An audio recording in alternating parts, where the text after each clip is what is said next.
I feel very connected to nature and the flow of life when I join my beauty and my spirituality, because I see myself as, part of nature.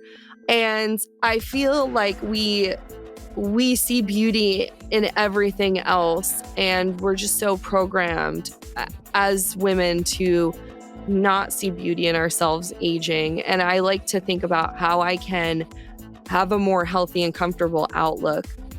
Hello, Mystics, and welcome to the Occult Unveiled. I'm your host, Ashley Ryan, and today I'm bringing you one of my dear witchy friends, Chelsea Selby, a witchy entrepreneur and CEO of Witch Soak Baby. Welcome to the show, Chelsea. Hi, thanks for having me.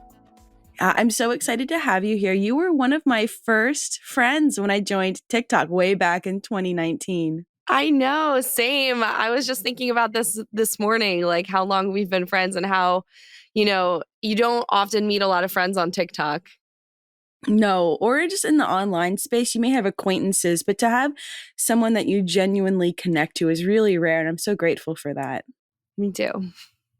So it was 2020 because it was during COVID. You sent me this big box of all of these wonderful products. And I want to talk about how you started creating these. Like, what inspired you to take witchcraft and merge it with bath and body products?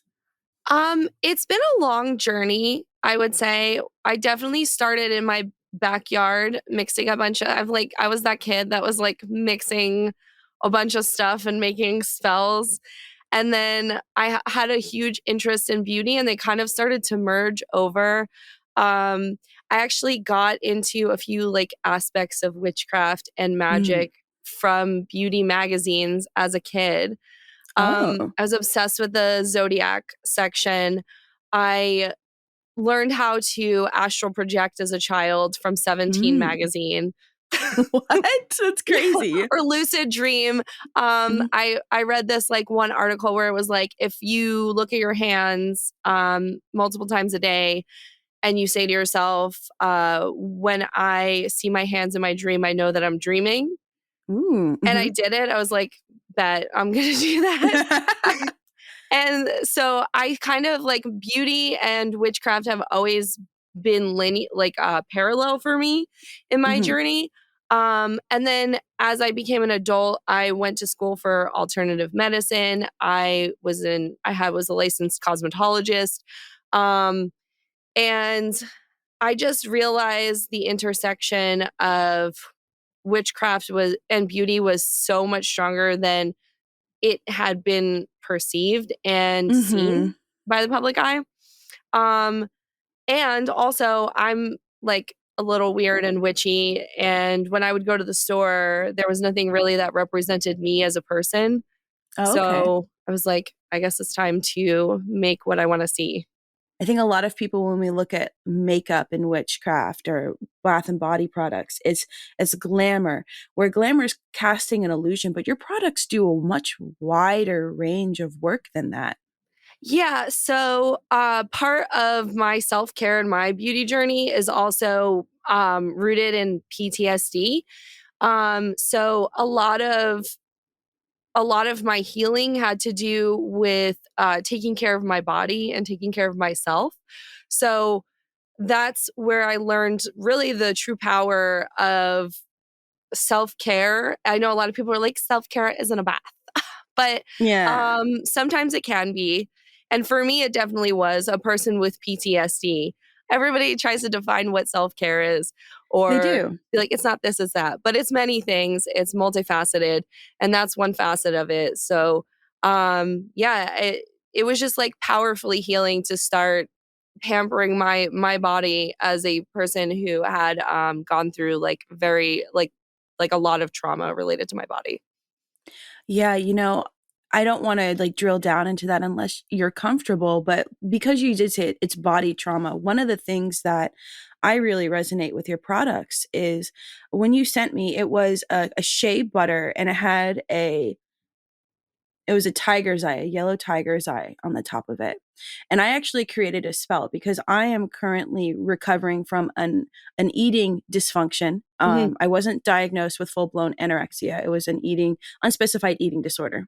Yeah. And as I started to gain weight, it really stressed me out. And so what I did with the body butter was I would put it over the places of my body where I felt uncomfortable, and would give it love and say, like, my body deserves love, my body deserves love, Mhm. I deserve love. And by doing that, and the truly just touching the body and getting reconnected to it, it does do a great amount of healing.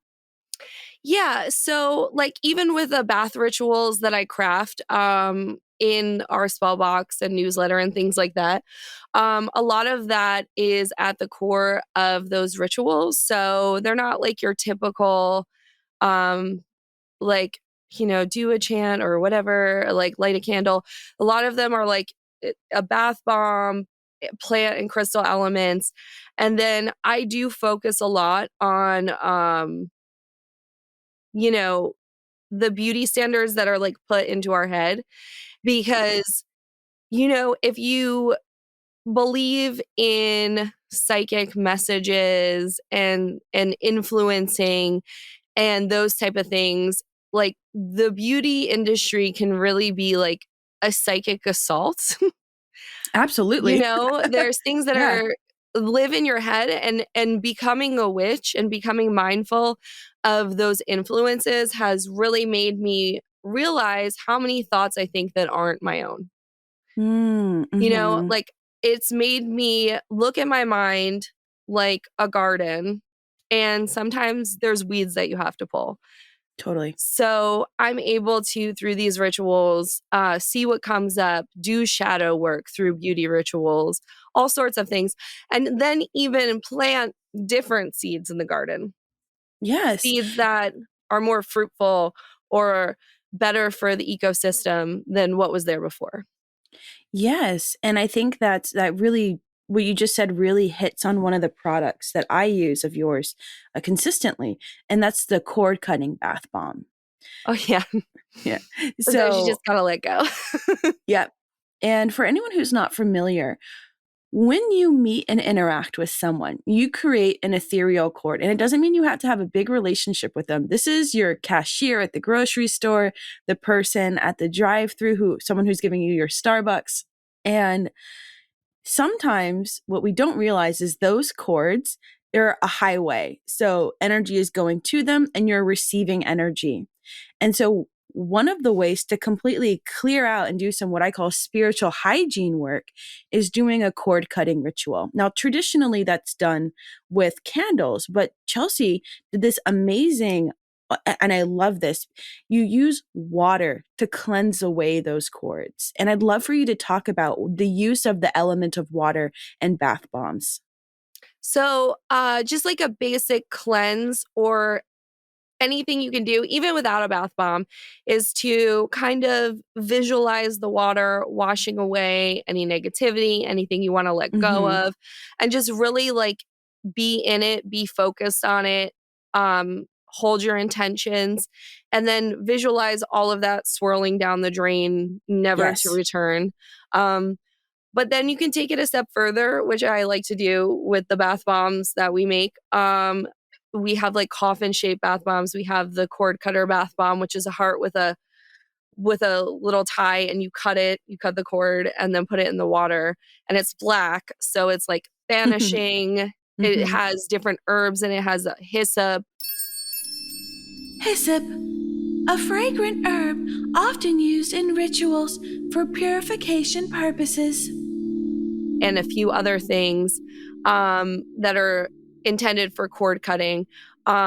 So if that's your intention, then it's just like amplified by the color, the herbs, the archetypes involved, Mhm. that type of thing. And then you kind of just like soak in it, visualize all of that stuff coming off of you and leaving you. And then when you pull the plug on the bath, it's gone. You let it drain down, never to Yeah. return. Mhm. How do you choose what ingredients go into your bath bombs? Because not everything is body safe. I am very intentional. Sometimes things come to me and I'm like, I want to use this in a product. Like I'll be Hmm. fascinated by a plant or a crystal and I'm like, I need to make a product around this plant or crystal. Hmm. And then other times I'll be like, this is my intention. And I love plant magic. I have another podcast where it's called Elder Hour and we discuss like plants and their magical properties. It's something I could really nerd out over for hours. Um, but it's either that I'll get obsessed with a plant and I want to use it, or I'll be like, this is my intention, and then I'll research it to death and kind of create a nice little concoction. So are there actual herbs in some of these bath bombs, Mhm. or are they just as okay and not just the oils? Yeah. I think that's important. Yeah, I actually prefer the real plant over the oil, I Hmm. over essential oils usually because then it's like the whole plant, you know? I do know what you mean. Yeah, I also like using the herbs themselves, but sometimes they cause a problem with the drain. So you got to be Yeah, careful. yeah. Well, they're like fine powder so that That's good. they don't, you know, Yeah, you're the unless it's like professional. rose petals or like flowers. I do put I I'm a Taurus, so I'm very Venusian and I do love bathing in flowers. But there are ways to bathe with flowers and things like that. If you wanted to do that, there's this thing that I use. It's called a tub shroom. Mm, And you just stick it in the drain and it kind of like doesn't allow anything to go down the drain. I'll have to remember that. Yeah. That's good to So then know. you can get messy. Yes, we love the messy. I love watching the TikToks. Like you always have these really intense nails that you're always showing off when you're doing the bath bombs. Is so fierce. I love it. Thank you. So, when you're running a business in the occult space, have you had any unique issues, maybe with advertisers or people getting any kind of flashing back of your products? We've had basically anything that you can imagine said to us as witches. It kind of just comes with the territory. It's definitely not for the faint of heart No, to it's not. operate in this space. Um, you see it all the time too in our community, where some businesses will be facing problems with like antiquated laws and things like Yes, that.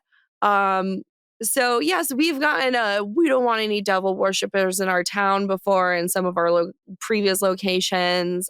We've gotten like all sorts of things, but you know, you just take it with a grain of salt. And you just realize like people misunderstand what yes. we're doing. So it is what it is. I mean, we're obviously not Disney movie villains. I think at one point I said to somebody, because like the most common question I think I get is, are you a good witch or a bad witch? Which I hate that question.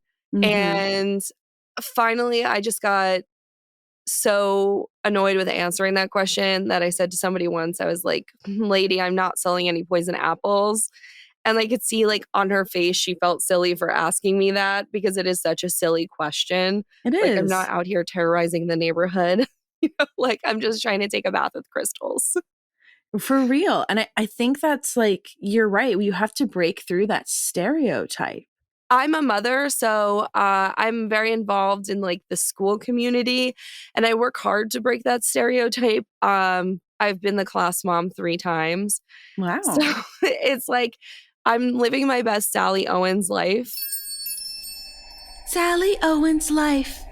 Sally Owens is a character from the movie Practical Magic, whose story is similar to Chelsea's magical experiences.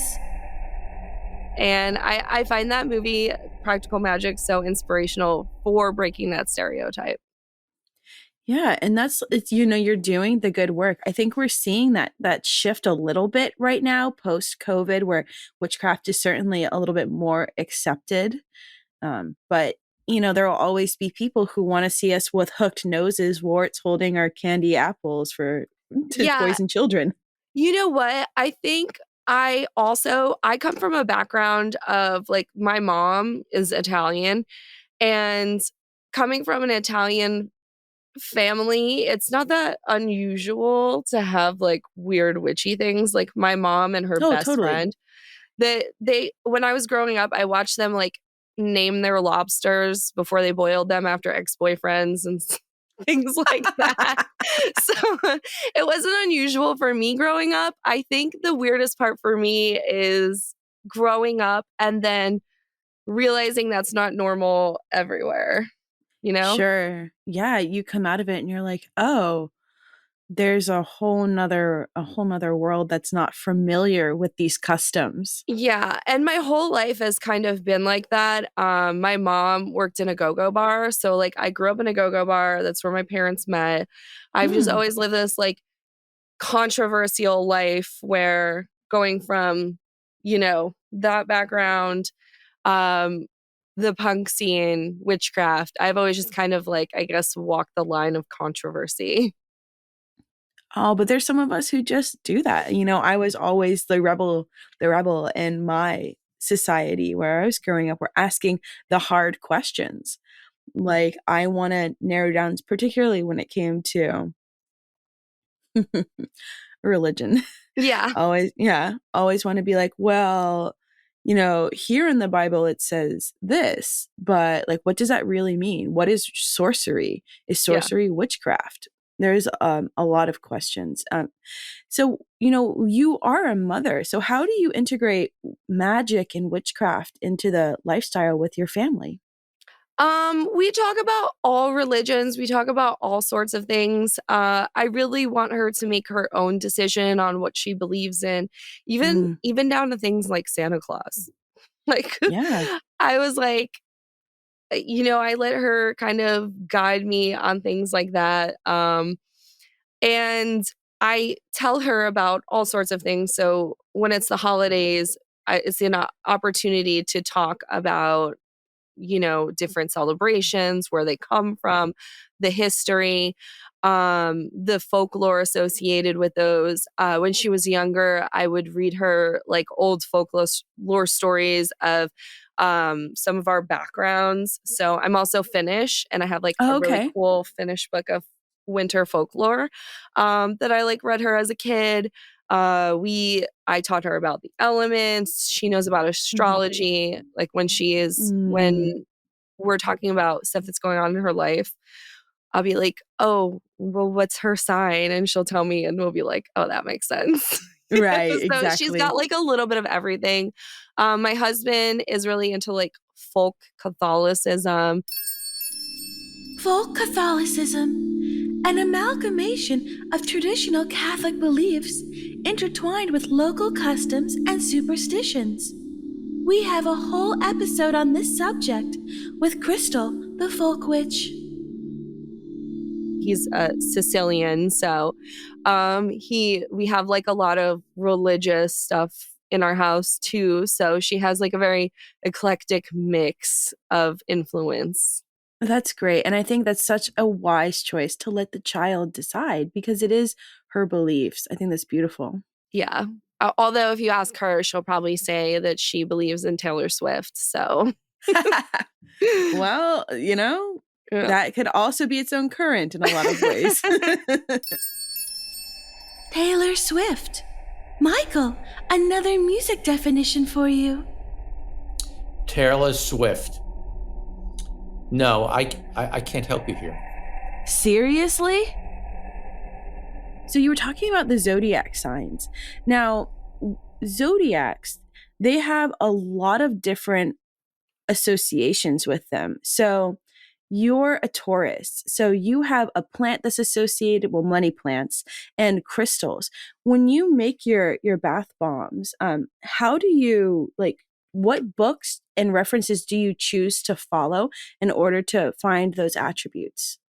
So I use a lot, and I've gone all the way back to like the classic like Culpeper texts of Mm. planetary associations with herbs. I have like the occult book of herbalism, the master book of herbalism, like Scott Cunningham, Of like course. basically anything that is. I've even bought some like weird ones. I have vintage books. I have like this one, the Book of Flower Lore, that Hmm. from like the 1800s.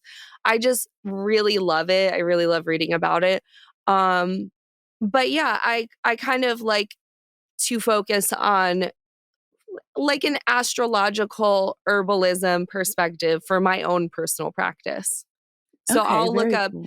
things that align with what's going on, whether it Mm. be like Mercury retrograde or like a full moon and what sign the full moon is in. I will see what's associated with it and what aligns with my intention and go from there.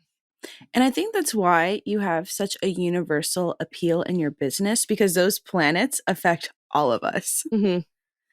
And we're all being affected by, different needs. And I love that you offer that variety.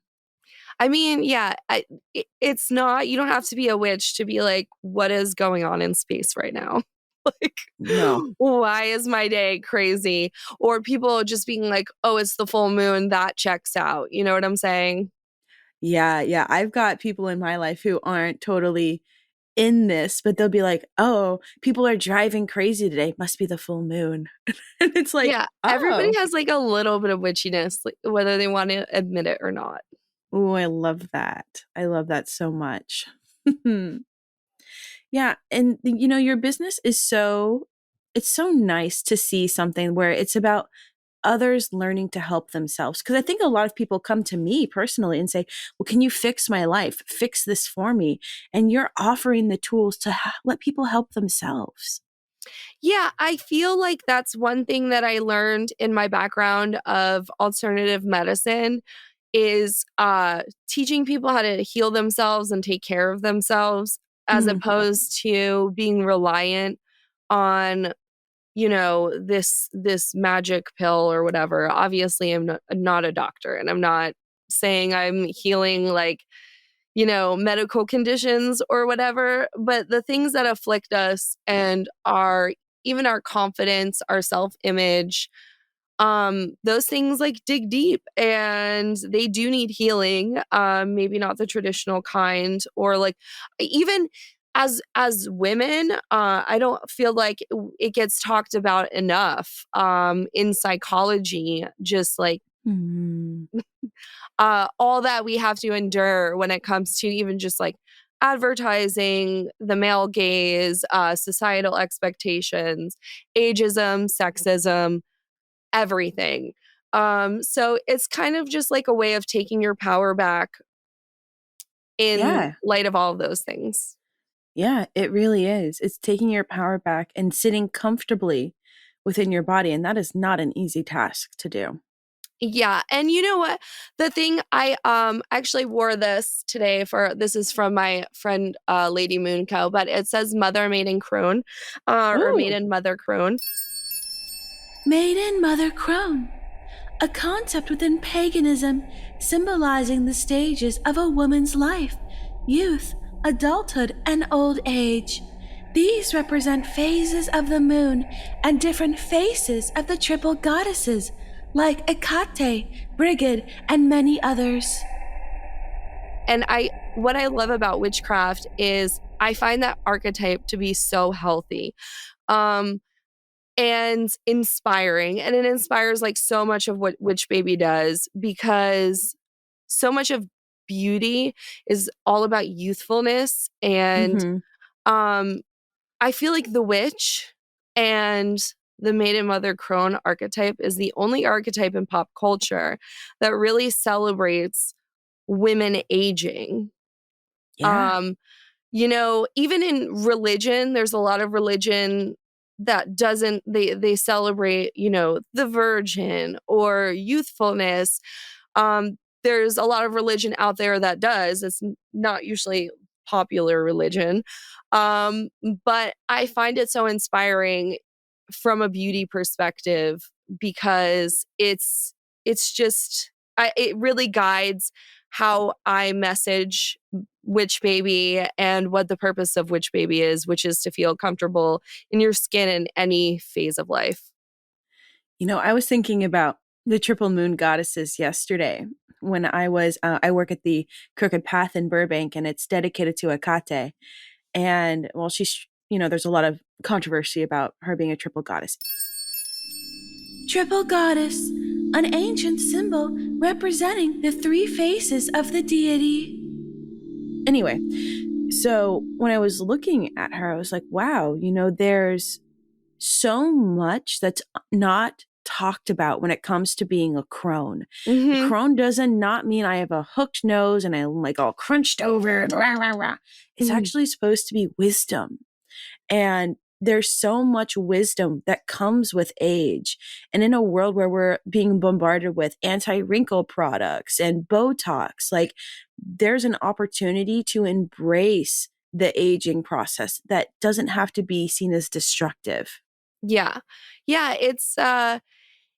It's just, I feel very connected to nature and the flow of life when I join my beauty and my spirituality, because I see myself as, part of nature. Yeah. And I feel like we see beauty in everything else, and we're just so programmed as women to not see beauty in ourselves aging. And I like to think about how I can have a more healthy and comfortable outlook on some of the most knowing and wise parts of my life. I do. So yeah, it's definitely a part of the mission to bring a more healthy and realistic perspective to beauty.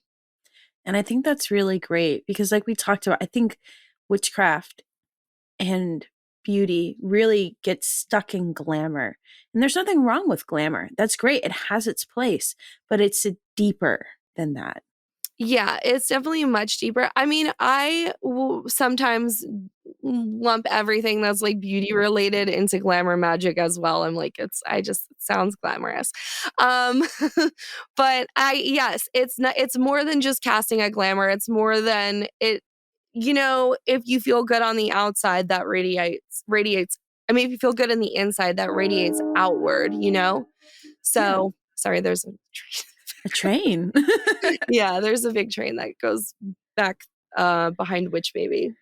No worries. No worries.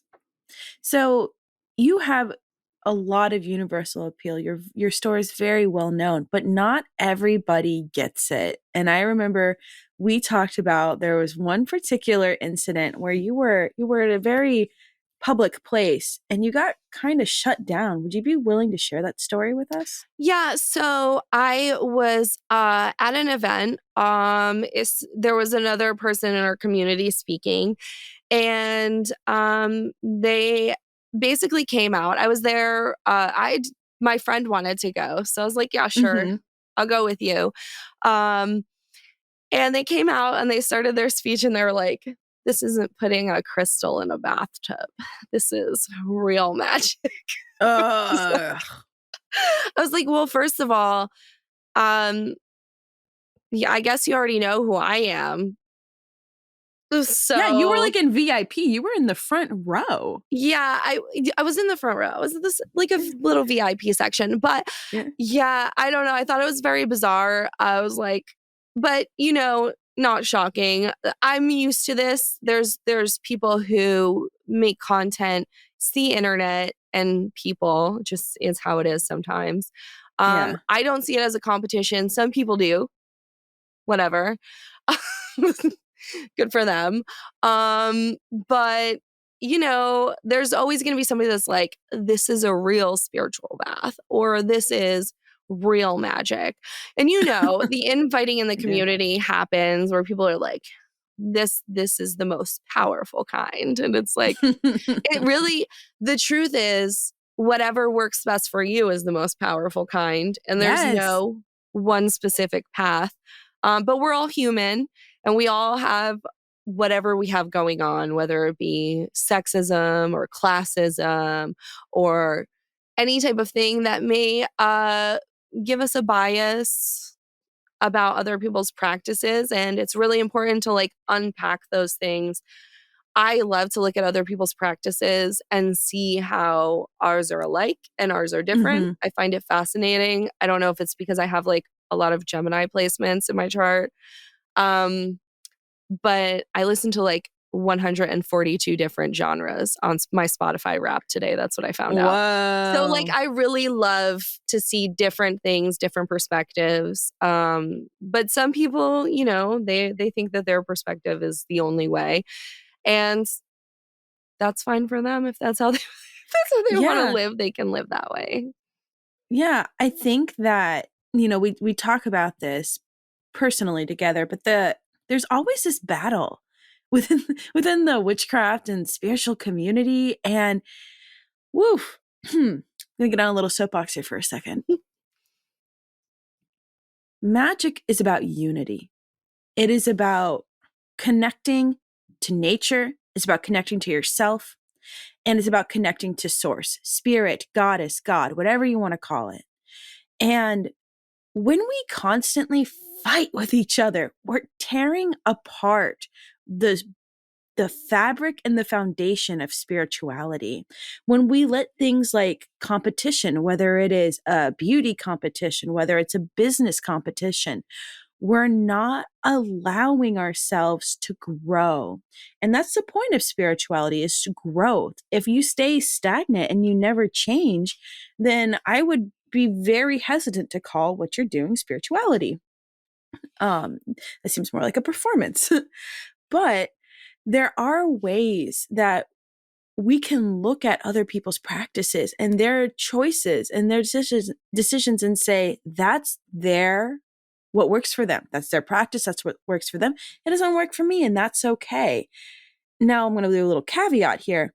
If something is going drastically wrong, then maybe it's okay at that time to step in and say, hey, it looks like you're wrecking your life. Well, let's look at what you did.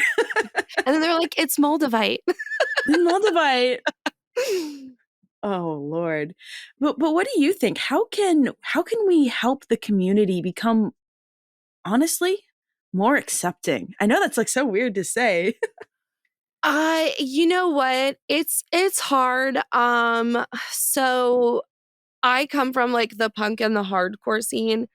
Mhm. And there's a lot of messaging about unity, about morals, about integrity. Mhm. Obviously, not everyone always has those things in any scene, in any community, but it's nice to think that that's the goal. I think it has to become a priority. We Mm, also, in America, we have this idea of like rugged individualism.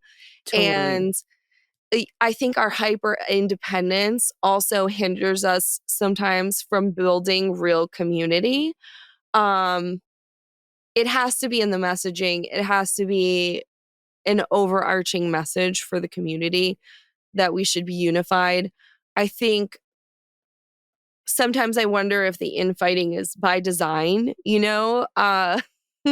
You never I wonder know, that too. especially on the internet. But yeah, I feel like that happens when people start going to more in-person events and having Mm, conversations with people in person and not just this like 2D conversation online. And building real networks and building real friendships and just having respect for one another and having the respect to have conversations. Yeah, it's a nuanced and complex issue. And it's an issue that it plagues most communities. So, mhm. you know, It's I not unique to us. yeah, it isn't I mean, we may respond differently with like spells and hexes or whatever. But I feel like it's an overarching problem for any type of community in the United States because of the hyper individualism. And also, we're a group of people who are like working on our egos and we're all in Yep. different legs of the spiritual journey. So and it really also, I think it's one of those communities where we're all so different. Like Oh, yeah. You can be anybody and be a witch. Like, you and I are a little more alternative. Hmm. But there's witches out there who like wear Lululemon and Yeah. love Taylor Swift. And that's okay. Yeah. That's totally fine. And it's like, how do we all come together in a weird witchy way where we all respect each other and want to work towards the greater good?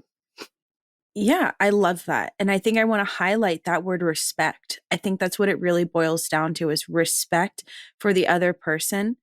I remember, so there's two things. One is that everybody is someone else's alchemy. Someone is going to make you grow. It doesn't Mhm. matter if it's a TikTok video, something someone said to you online. It's always going to force growth.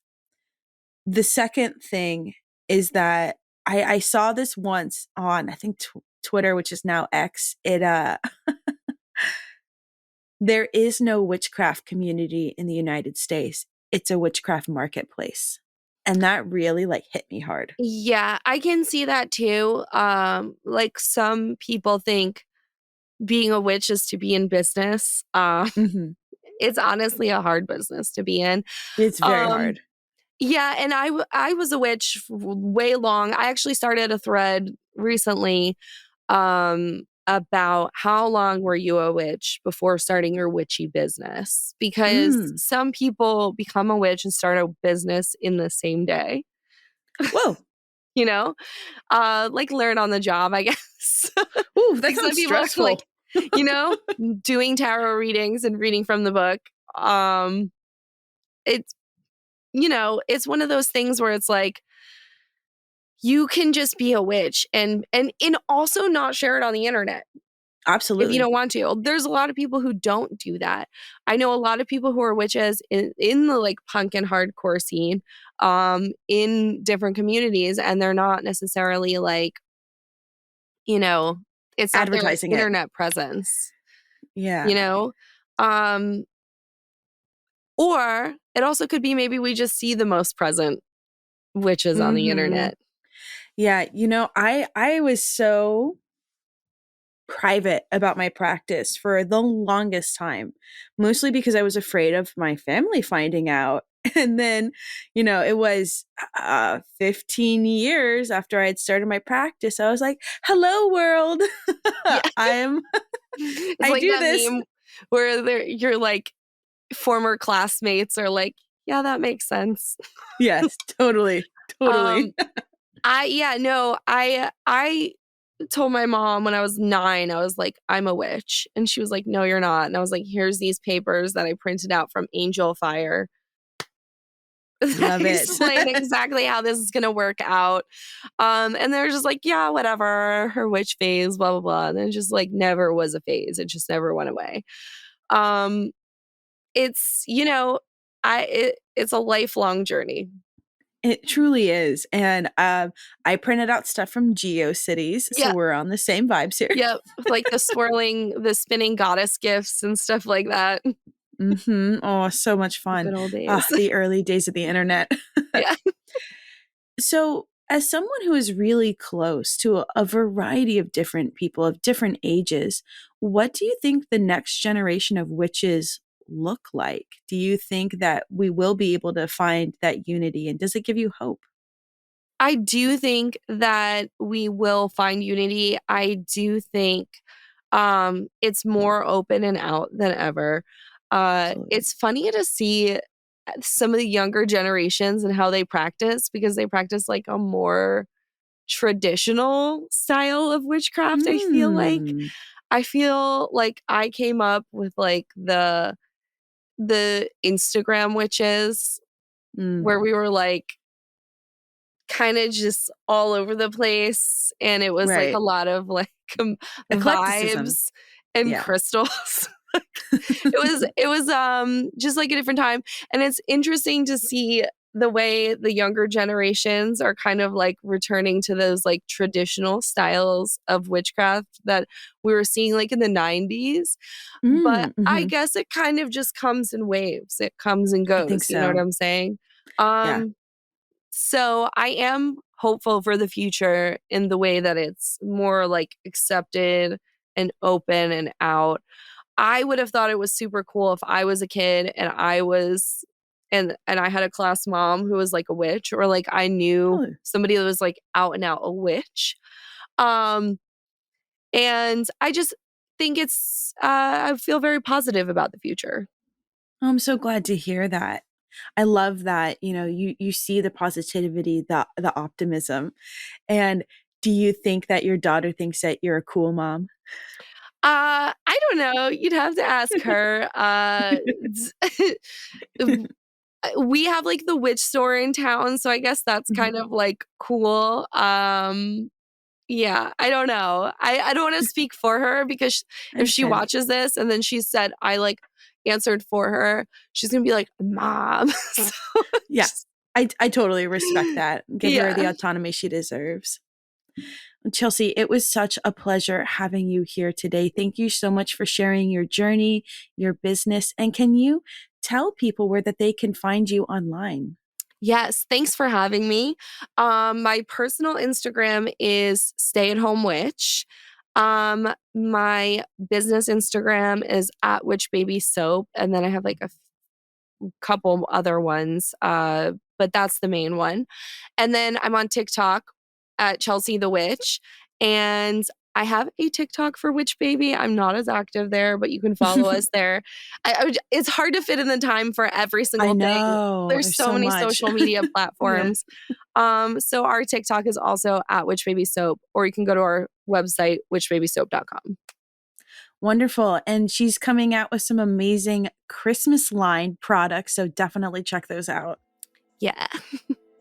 And until next time, Mystics, stay magical.